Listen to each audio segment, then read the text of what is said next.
Bukod sa 2 gintong medalya mula sa Paris Olympics, limpak-limpak na salapi, premyo, rewards at incentives ang inaasahang matatanggap ng Filipino gymnast na si Carlos Edril Yulo sa pag-uwi niya sa Pilipinas. Alamin natin lahat ng iyan sa ulat ni Patrick De Jesus.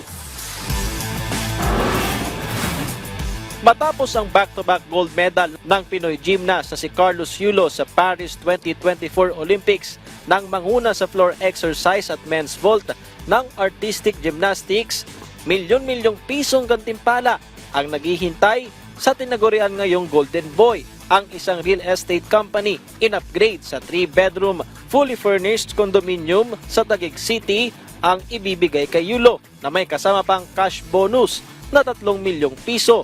Suma total, nasa 35 million pesos ang matatanggap ni Yulo mula sa naturang kumpanya. 3 milyong piso naman ang ibibigay ng isang roasted chicken retail business bilang regalo, habang ang isang kilalang restaurant, lifetime unlimited free buffet ang ibibigay kay Yulo.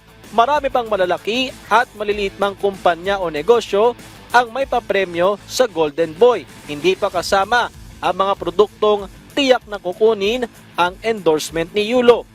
Alinsunod naman sa RA 10699 o National Athletes and Coaches Benefits and Incentives Act, bilang gold medalist ay makatatanggap pa si Carlos Yulo ng 10 million pesos mula sa gobyerno, pati na ng Olympic Gold Medal of Valor.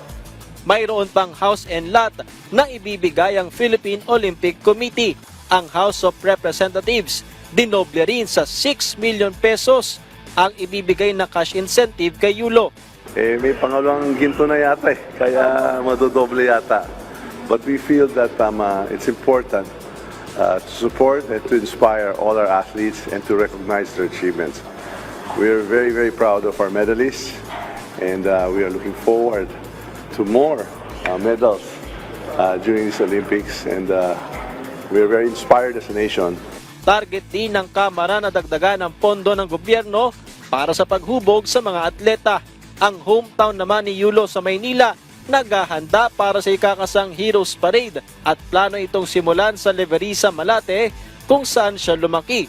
Samantala, ipinunto ng isang eksperto ang kahalagahan ng pagsuporta sa mga Pilipinong atleta at pagbibigay pansin sa iba pang sport sa Pilipinas at pagpapalakas sa grassroots program.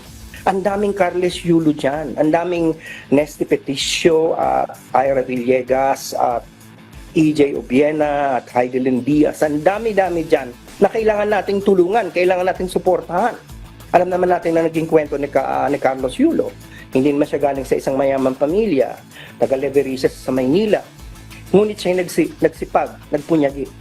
So mas lalong gaganahan tayo kapag may suporta ang gobyerno. Tuloy pa ang laban ng iba pang atletang Pinoy sa Paris Olympics at posibleng mag-uwi pa ng medalya para sa Pilipinas.